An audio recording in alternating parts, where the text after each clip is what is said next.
श्री कृष्ण गोविंद हरे मुरारी, हे नाथ नारायण वासुदेवा।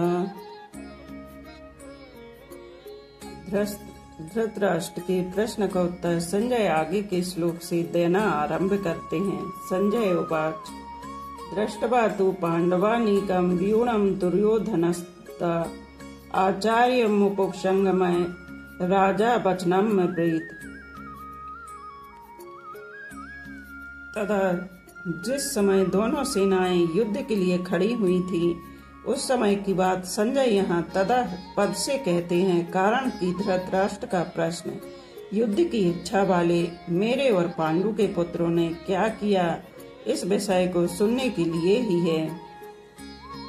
दृष्ट्वा पांडवानीकं व्यूढं, पांडवों की वज्र व्यूह से खड़ी सेना को देखने का तात्पर्य है कि पांडवों की सेना बड़ी ही सुचारू रूप से और एक ही भाव से खड़ी थी, अर्थात उनके सैनिकों में दो भाव नहीं थे, मतभेद नहीं था। उनके पक्ष में धर्म और भगवान श्री कृष्ण थे। जिसके पक्ष में धर्म और भगवान होते हैं, उसका दूसरों पर बड़ा असर पड़ता है। इसलिए संख्या में कम होने पर भी पांडवों की सेना का तेज प्रभाव था और उसका दूसरों पर बड़ा असर पड़ता था। अतः पांडव सेना का दुर्योधन पर भी बड़ा असर पड़ा, जिससे वह द्रोणाचार्य के पास जाकर नीति युक्त गंभीर वचन बोलता है। राजा दुर्योधन को राजा कहने का तात्पर्य है कि धृतराष्ट्र का सबसे अधिक अपनापन मोह दुर्योधन में ही था। परंपरा की दृष्टि से भी युवराज दुर्योधन ही था।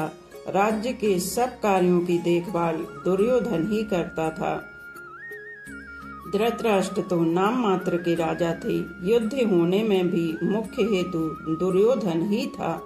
इन सभी कारणों से संजय ने दुर्योधन के लिए राजा शब्द का प्रयोग किया है। आचार्यमुपसंगम्य, द्रोणाचार्य के पास जाने में मुख्यतः तीन कारण मालूम देते हैं।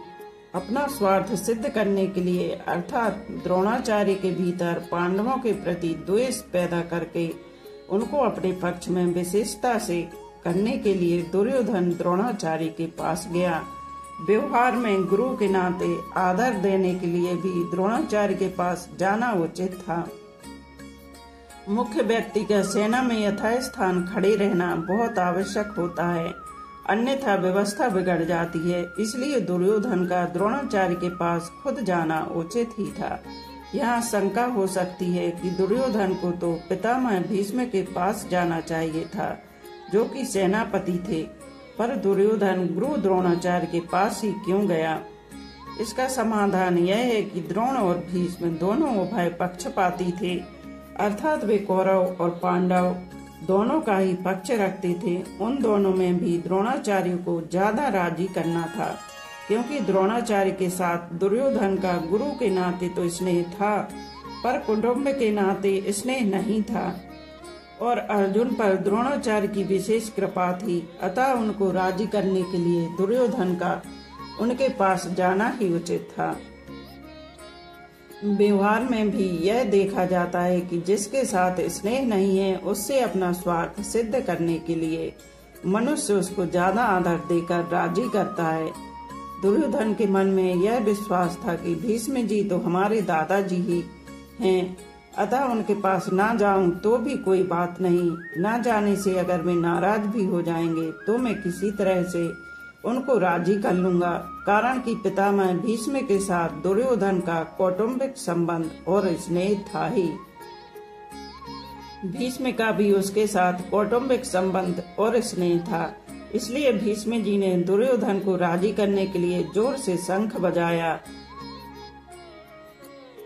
वचनम् ब्रवीत, यहाँ अब्रवीत कहना ही पर्याप्त था, क्योंकि अब्रवीत क्रिया के अंतर्गत ही वचनम् आ जाता है, अर्थात दुर्योधन बोलेगा तो वचन ही बोलेगा। इसलिए यहाँ वचनम् शब्द की आवश्यकता नहीं थी। फिर भी वचनम् शब्द देने का तात्पर्य है कि दुर्योधन नीति युक्त गंभीर वचन बोलता है, जिससे द्रोणाचार्य के मन में पांडवों के प्रति द्वेष पैदा हो जाए और वे हमारे ही पक्ष में रहते हुए ठीक तरह से युद्ध करें, जिससे हमारी विजय हो जाए, हमारा स्वार्थ सिद्ध हो जाए। द्रोणाचार्य के पास जाकर दुर्योधन क्या वचन बोला, इसको आगे के श्लोक में बताते हैं। पश्यन्ताम पांडुपुत्राणामाचार्य महितम चमूमम व्यूणाम द्रुपद पुत्रेण तव शिष्येण धीमता। आचार्य द्रोण के लिए आचार्य संबोधन देने में दुर्योधन का यह भाव मालूम देता है कि आप हम सबके कौरवों और पांडवों के आचार्य हैं। शस्त्र विद्या सिखाने वाले होने से आप सबके गुरु हैं, इसलिए आपके मन में किसी का पक्ष या आग्रह नहीं होना चाहिए। तव शिष्येण धीमता, इन पदों का प्रयोग करने में दुर्योधन का भाव यह है कि आप इतने सरल हैं कि अपने मारने के लिए पैदा होने वाले धृष्टद्युम्न को भी आपने अस्त्र शस्त्र की विद्या सिखाई है, और वह आपका शिष्य धृष्टद्युम्न इतना बुद्धिमान है कि उसने आपको मारने के लिए आपसे ही अस्त्र शस्त्र की विद्या सीखी है। द्रुपद पुत्रेण, यह पद कहने का आशय है कि आपको मारने के उद्देश्य को लेकर ही द्रुपद ने याज और उपयाज नामक ब्राह्मणों से यज्ञ कराया, जिससे धृष्टद्युम्न पैदा हुआ। वही यह द्रुपद पुत्र धृष्टद्युम्न आपके सामने प्रतिपक्ष में सेनापति के रूप में खड़ा है।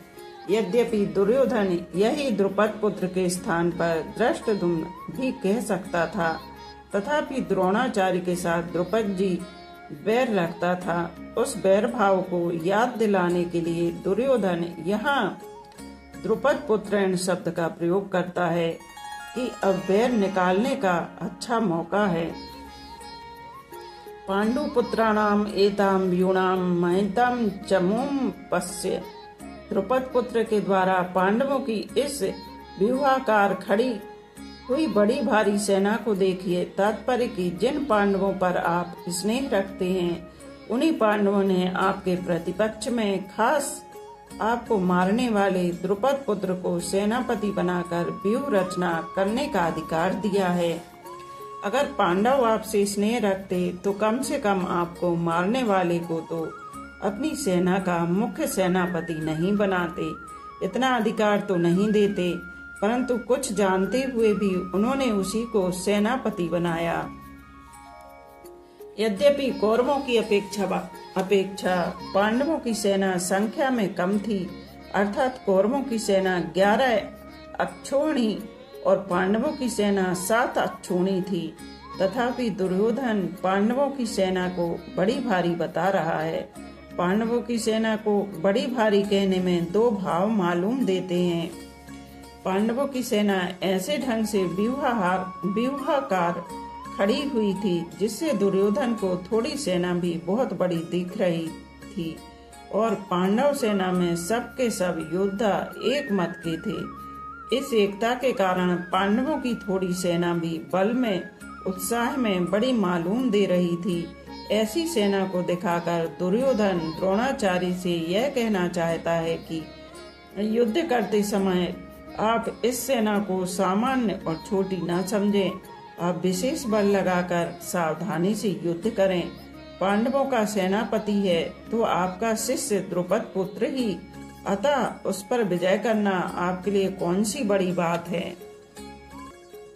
एताम पश्य कहने का तात्पर्य है कि यह पांडव सेना युद्ध के लिए तैयार होकर सामने खड़ी है, अतः हम लोग इस सेना पर किस तरह से विजय कर सकते हैं, इस विषय में आपको जल्दी से जल्दी निर्णय लेना चाहिए।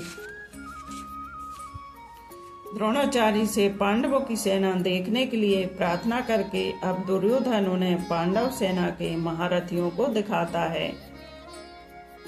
अत्र सूरा महेश्वासा भीष्मार्जुन समायुधि युधानो विराटश्च द्रुपदश्च महारथा दृष्टकेतुश्च चेकिताना काशीराजश्च वीरवान् पुरोजित कुंती भोजश्च सेव्यश्च नरपुंगवा युधा मनुष्यश्च विक्रांत उत्तमोजाचश्च वीरवान् सुभद्रो द्रौपदश्च सर्व एव महारथा। अत्र शूरा महेश्वासा भीष्मार्जुन समायुधि, जिनसे बाण चलाए जाते हैं, फेंके जाते हैं, उनका नाम ईश्वास अर्थात धनुष है।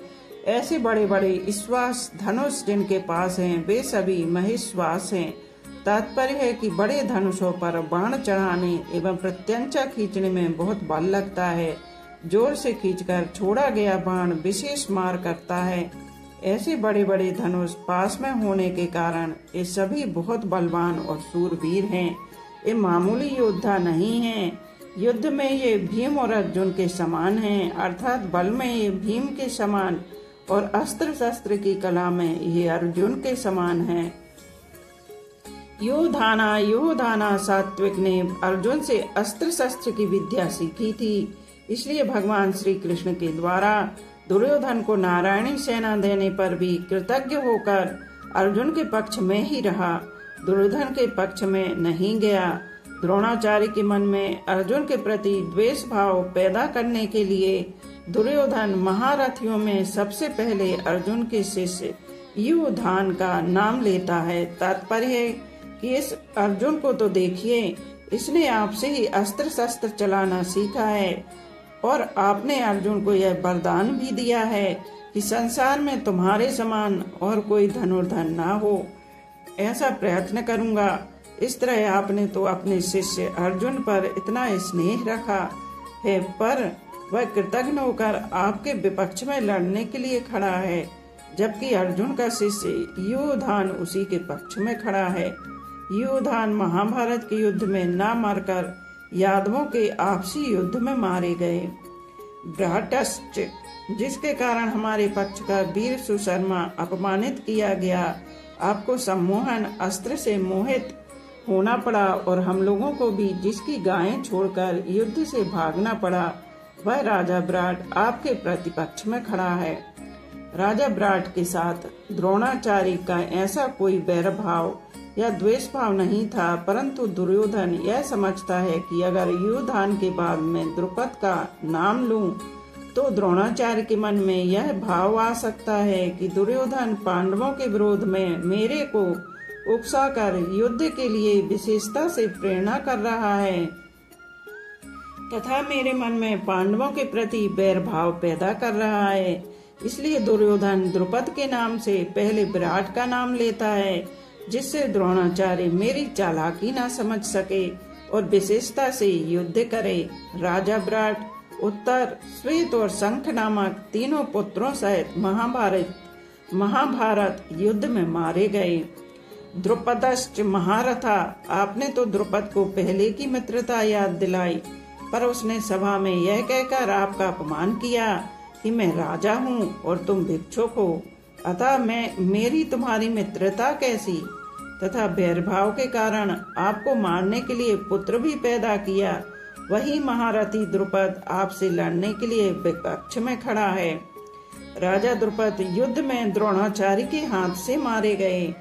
धृष्टकेतु, यह धृष्टकेतु कितना मूर्ख है कि जिसके पिता शिशुपाल को कृष्ण ने भरी सभा में चक्र से मार डाला था, उसी कृष्ण के पक्ष में यह लड़ने के लिए खड़ा है।